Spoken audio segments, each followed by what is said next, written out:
Hello. So we are going to be doing an Ask Me Anything. For those of you who don't know me, I'm Carrie DeFrancisco. I'm the host of Coffee with Carrie Homeschool podcast and the author of Just Breathe and Take a Sip of Coffee. So I am now starting to hang out more on my YouTube channel. So welcome to our first live stream. So I asked you guys to send in some questions that you have about homeschooling. And so I'm going to go ahead and start with some of those questions. And then as you come on, if you have any questions that I didn't talk about tonight, go ahead and type them in the comments section for me, and I will try to get to those before we end tonight. All right. So the first question that someone sent to me was, what do you do with a kid who won't do math or who hates math?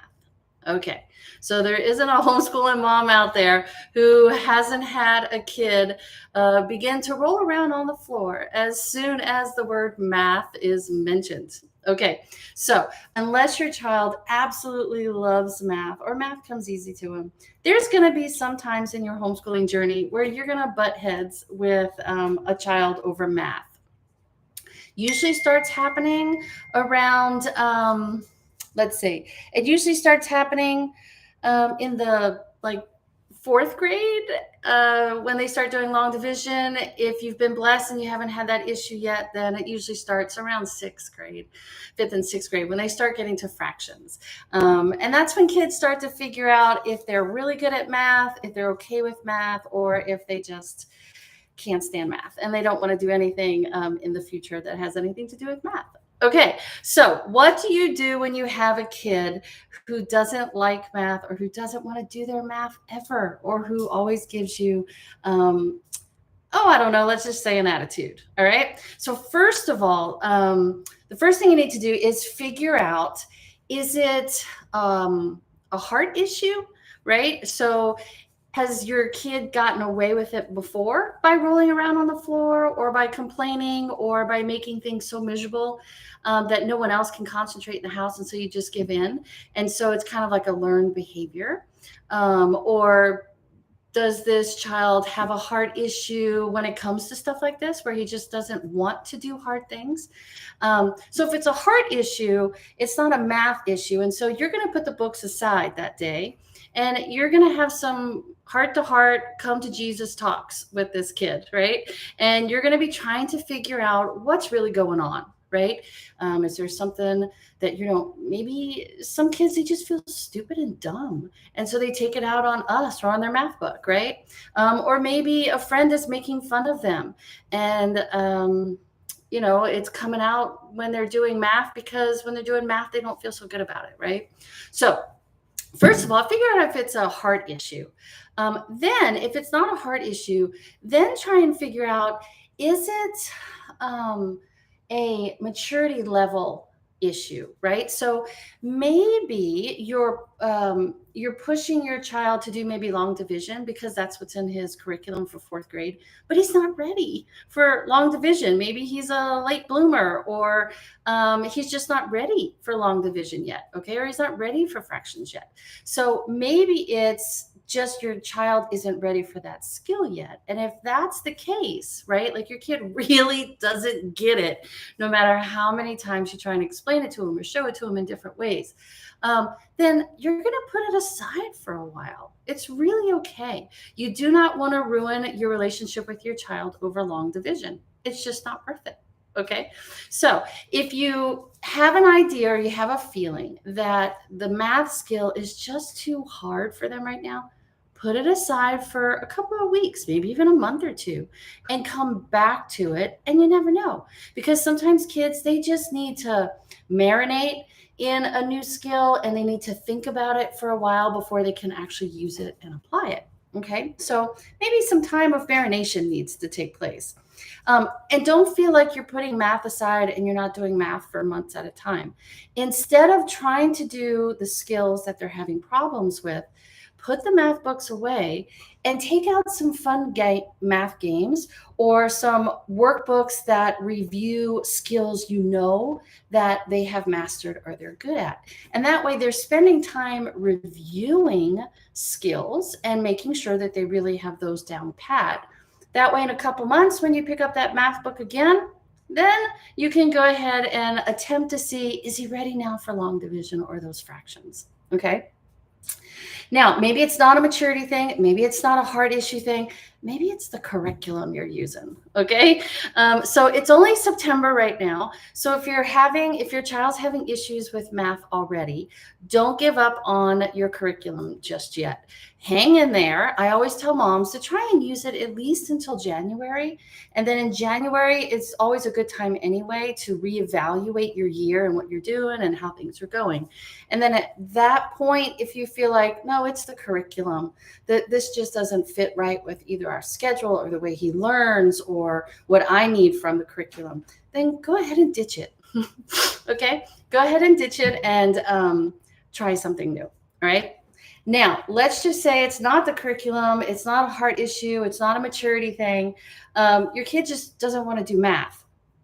All right. So, first of all, I'm in the middle of a remodel, and this is the only room that I could do my recording in, and it's hot in here. There's no AC. So, sorry about the red face. Okay. So, what do you do at that point? Well, one, I always try to do what I call 20-20-20 lessons, especially when it came to math. And so what that is I would do 20 minutes of some sort of instruction with my kids, right?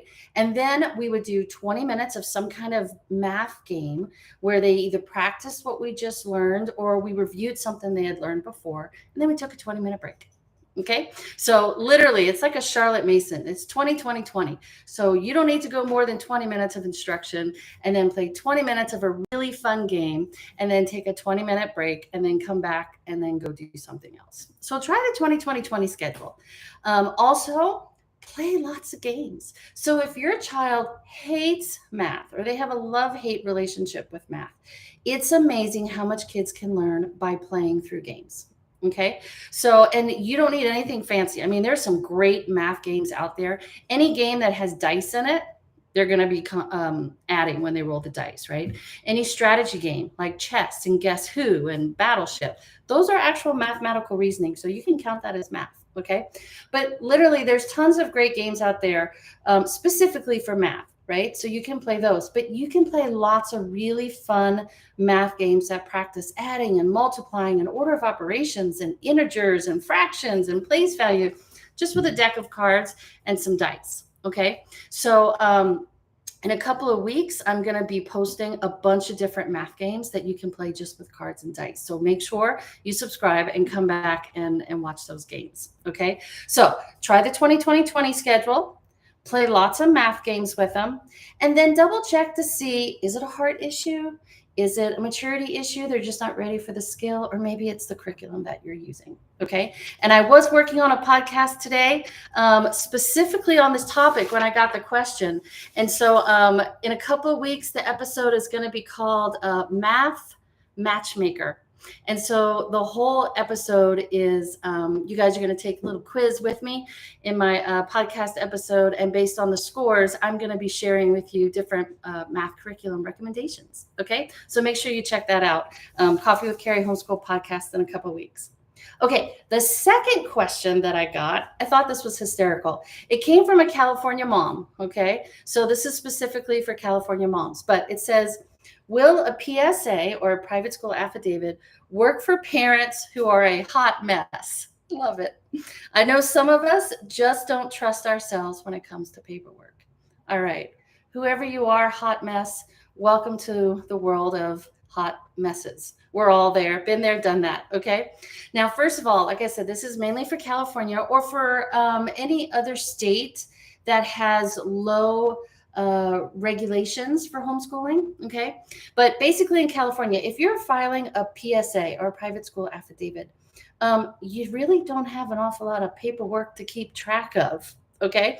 So the two things that you have to have, keep track of is your PSA. So when you file it, you're going to print it and you're going to keep it in a binder, right? Or somewhere safe. And you have to take attendance. And that's super easy. It can be a calendar where you check off the days that you do. There's tons of free ones online. Okay. And you're just checking off the days that you do school. And once you get to 175, well, that's at least in California, then you keep that in your binder as well. That's your paperwork. Okay, so I know we're all a hot mess, but I think we can keep track of 2 things each year. It's really not going to be that big of a deal. Okay, now in California, you do have to have like a course of study, but it doesn't have to be written formally, right? I always typed it out, but it was mainly for me in planning. So if you do have a course of study, that might be another piece of paperwork that you want to keep. Also, if you want to do report cards, that would be some paperwork, but you don't have to have a report card K through 8th, at least in 8th grade. Okay. If your students in high school, you're going to be working on a transcript. And depending on what you use to create that transcript, you can print it if you want and keep it in your file with your attendance and your PSA, or you can just keep it online and print it up and send it off when your kids start applying to college. Okay, so there's really not a whole lot of paperwork that you need to keep track of. All right, and I loved how you described yourself as a hot mess. All right, so the third question is, when you took your Sabbath week, do you just not do school, or did you stop all other activities as well as sports, co-op, and all that kind of stuff? Okay, so for those of you who have been listening to my podcast for a while, or you read my book, Just Breathe, you know that I'm real big on Sabbath schooling. And there's a whole lot to that. But one of the things that I'm a big proponent of is Sabbath schooling, and that would be Sabbath scheduling, which means in our family, we worked hard and diligently for 6 weeks. And then on the 7th week, we took the week off. Okay. So this mama was asking, did I really take the whole week off? Okay. So the short answer is, yeah, we really took the whole week off because we wanted to rest, refocus, rejuvenate. Okay. We took the whole week off of formal lessons. Okay. Now, if we decided that Sabbath week that we were going to take the opportunity to go on a family trip, well, then we didn't do our co-op and our sports activities and our dance classes either. Okay. But if we weren't going to be traveling or going on a short family trip during our Sabbath week, if the kids wanted to, I would bring them to dance class. I would bring them to baseball practice. I would bring them to musical theater rehearsal. They kind of had to go because they would get in trouble if they didn't show up.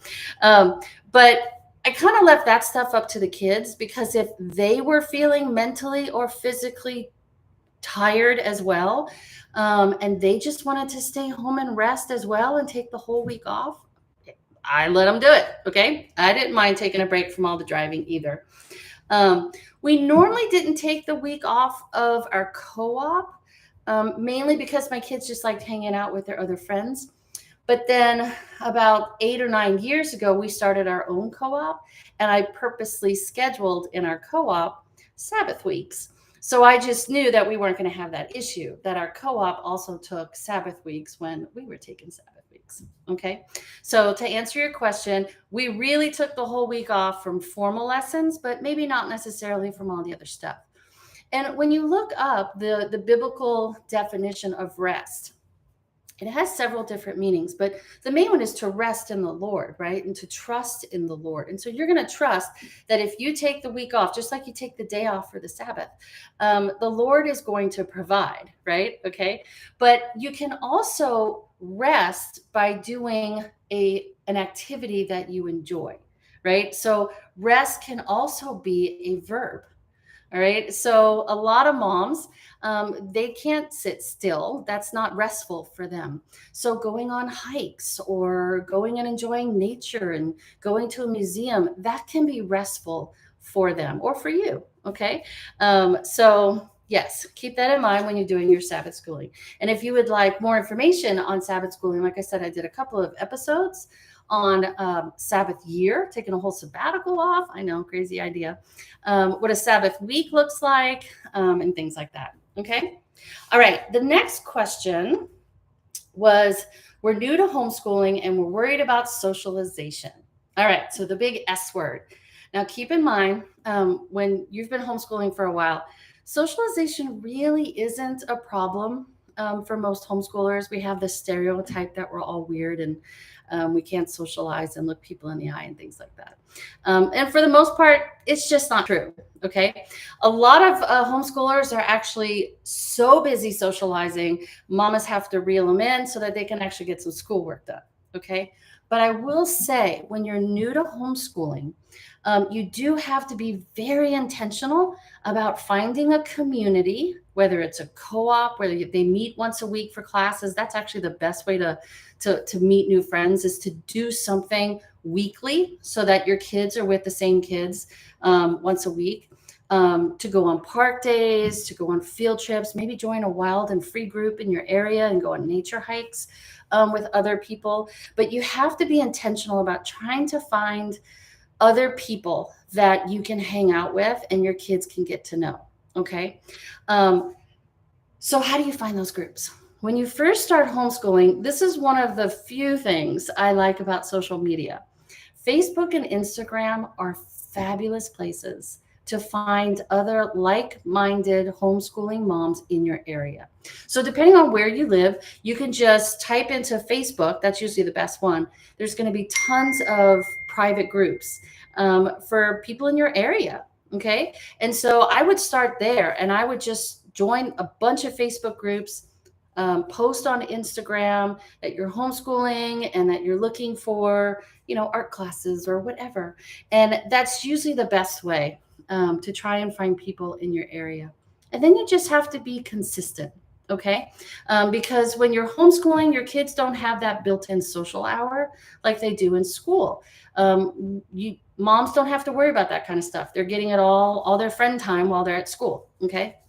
But when they are homeschooled, especially if they don't have a large family and there's only one of them or two of them, there's only so much playing they can do with their siblings, right? So they're going to want some friends.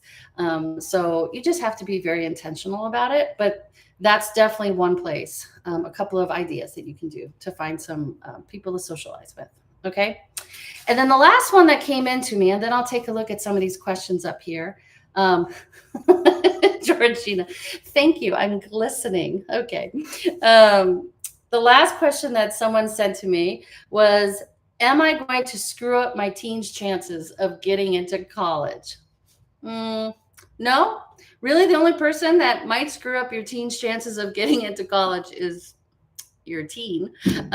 So homeschoolers really have no problem getting into colleges. Okay.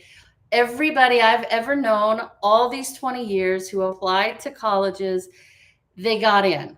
Okay. It's really not an issue. Even the Ivy League ones like Princeton and Harvard, it can be done. Okay.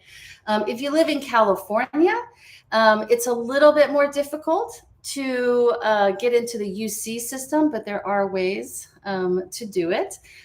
Email me and I'll give you some of the tips on how to go about doing that. But no, you're not going to mess up your child's chances of getting into college. So what I always tell moms and the kids, because they're the ones, if they want to go to college, if they feel God's calling them to go to college, or the thing they want to do as a profession requires a college degree or 2 or 3, like my daughter, then college is in their future, right? They're the ones that are going to have to do the work and the research. So I always tell the moms and the teen to look into their top 5 choices of colleges that they think they might want to apply to, and think big, right? So, I mean, if they really want to go to a college like Princeton or Harvard, look into them, all right? But I always tell moms to start there, start with the end in mind and work backwards, right? So go to those websites. And for the most part, almost every college nowadays, when you go to their admissions page, they're going to have a separate tab that says homeschoolers.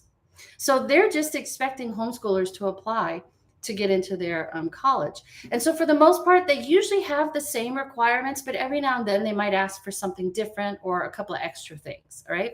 So go and check and see what the admission requirements are for each of those colleges that your teen would maybe thinks he or she wants to go to, and plan his or her course of study for the next 4 years accordingly.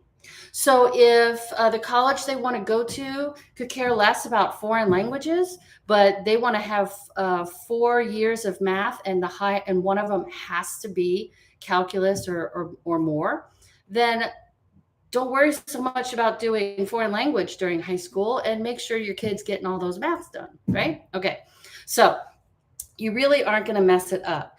If you're worried about the transcript, those are also very easy. There are some great programs out there and services that you can use that help you create an official high school transcript. Okay. If your student is an athlete and wants to play NCAA or NAIA, you're going to have to be very meticulous about your paperwork, but it's not hard. It's just a lot. Okay. And I did quite a few episodes at Coffee with Carrie Homeschool Podcast on NCAA and the athlete and getting into college and not being redshirted. And I did a whole bunch on high school, different ways to homeschool high school, and then all the paperwork and stuff like that. Okay, so no, mamas, you are not going to mess up their chances. Okay, so let me see. Do I have an Amazon list of things you recommend? Okay, so actually, I do have 2 Amazon lists. One of them is called Fundamental Games. And so that it's FUN in caps, Fundamental Games. And I was actually working on it this week. I was trying to update it because there's so many new games out there. I do have in that Amazon list all of my favorite games that we played as a family. And they ranged from math to geography to history. You'd be amazed how many history games there are out there.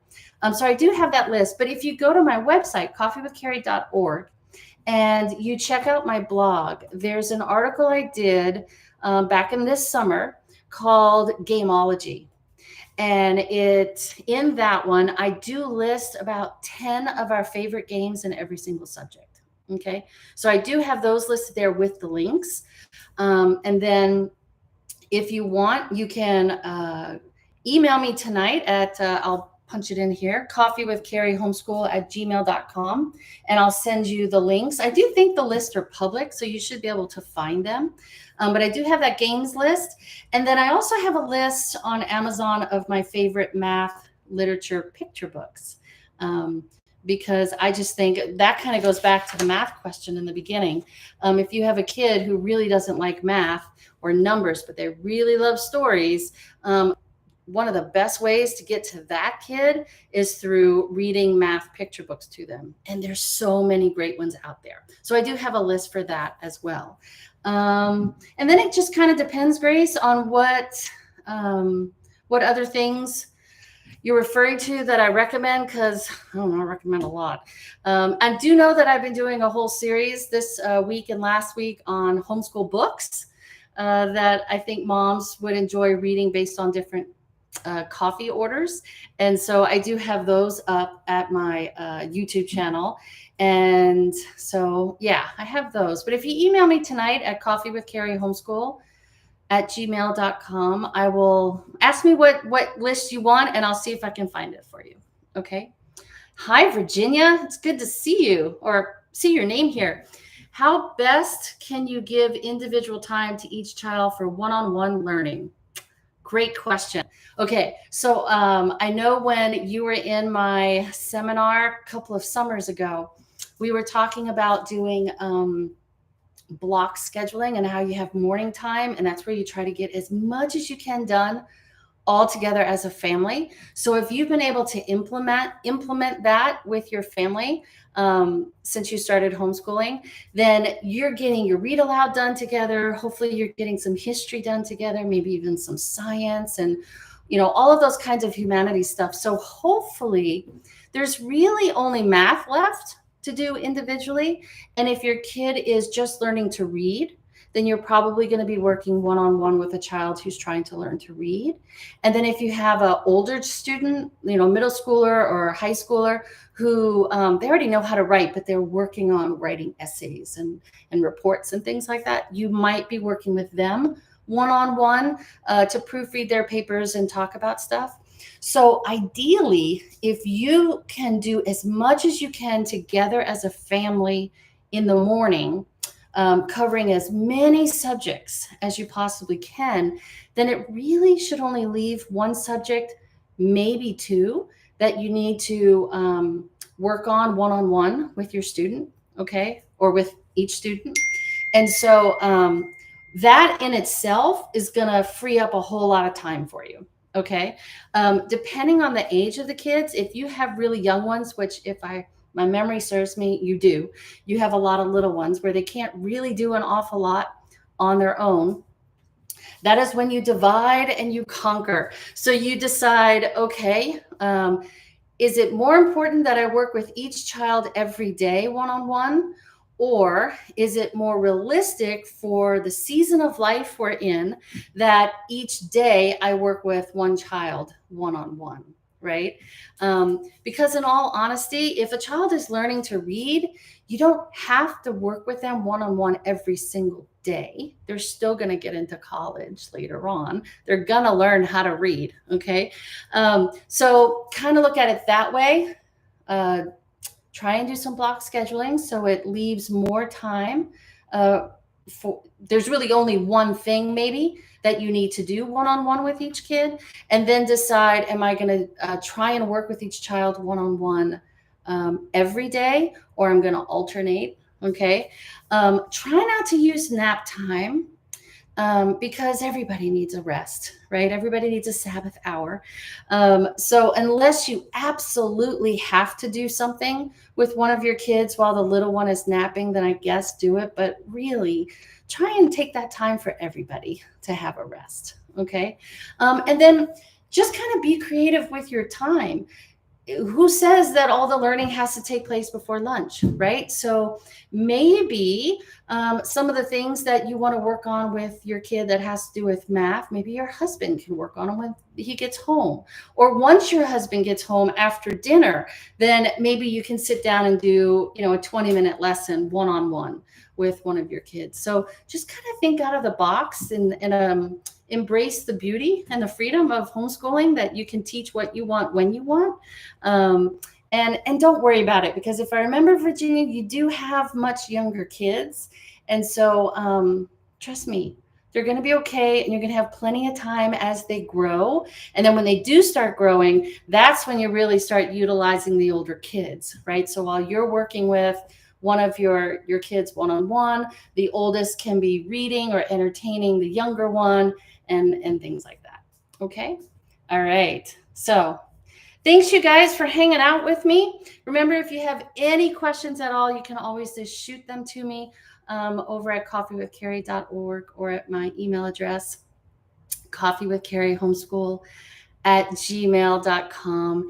And for those of you who are on Instagram, if you haven't noticed, I'm not really there anymore. I moved on over to TikTok and YouTube, just because I'd rather talk to you face to face than to post pictures. So that's what I'm doing. So it was really fun hanging out with you, and I'm going to be doing this again in a couple of weeks. So hopefully you can join me then. Bye, guys. Have a great evening.